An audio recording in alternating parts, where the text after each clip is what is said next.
首先，我们准备鲤鱼1条，将鱼敲匀之后，去除鱼鳞和内脏，清洗干净备用。同学们处理鱼的时候，最好能将里面的牙齿去除，这样能够减少腥味。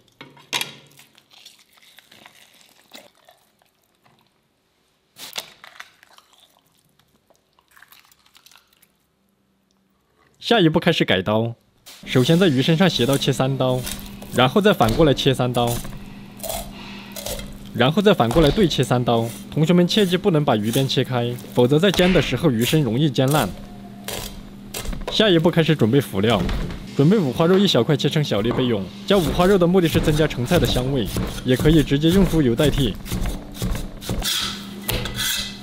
准备香菇3个切成小粒备用，香菇可以代替味精提升鱼的鲜味。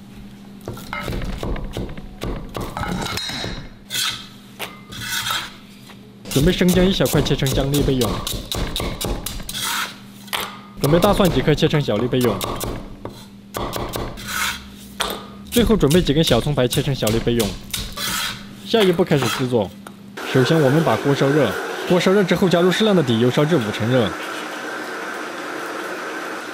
油热之后加入食用盐1勺。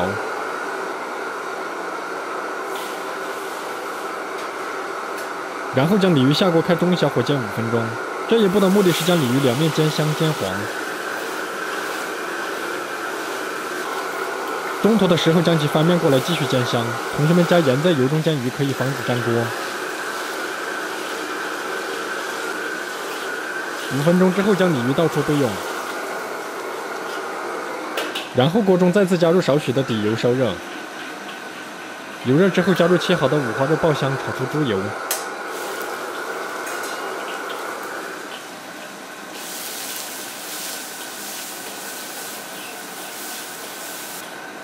猪肉爆香之后，加入切好的姜蒜粒爆香。同学们，猪肉必须炒至金黄出油才算香。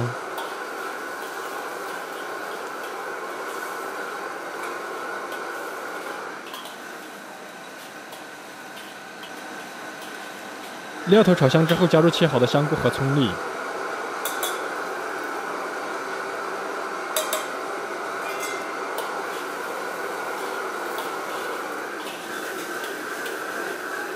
翻炒均匀之后，开始调汁。锅中加入蚝油10克，加入生抽酱油6克，从锅边淋入。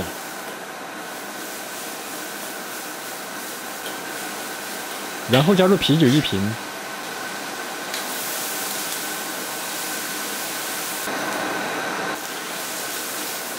大火烧开之后，加入食用盐1勺，加入胡椒粉少许，再加入少许的白糖提鲜。 加入半勺五香粉，加入糖色4克调色，没有糖色的同学可以用老抽代替。然后将鲤鱼下锅烧6分钟。同学们中途需要把汤汁淋在鱼身上面即可，无需翻动鲤鱼。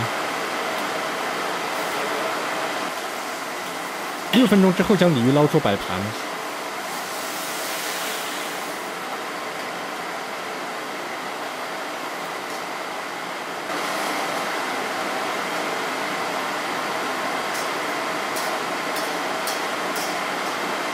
然后将剩余的汤汁烧开。汤汁烧开之后，加入适量的水淀粉，收至勾芡。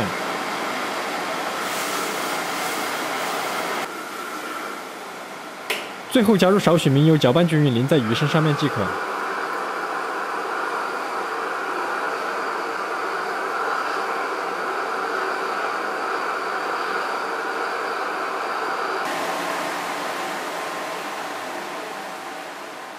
一道非常美味的年菜红烧鲤鱼就制作完成。下面开始技术总结：第一，此法适用于大部分鱼类，最好是刺越少越好。第二，此法烹饪的口味较为清淡，适合老人和孩子食用。第三，喜欢重口味的同学请看下集川菜版本。红烧鲤鱼的技术总结完毕。关注西瓜视频美食作家王刚，这里总有一款属于你的菜。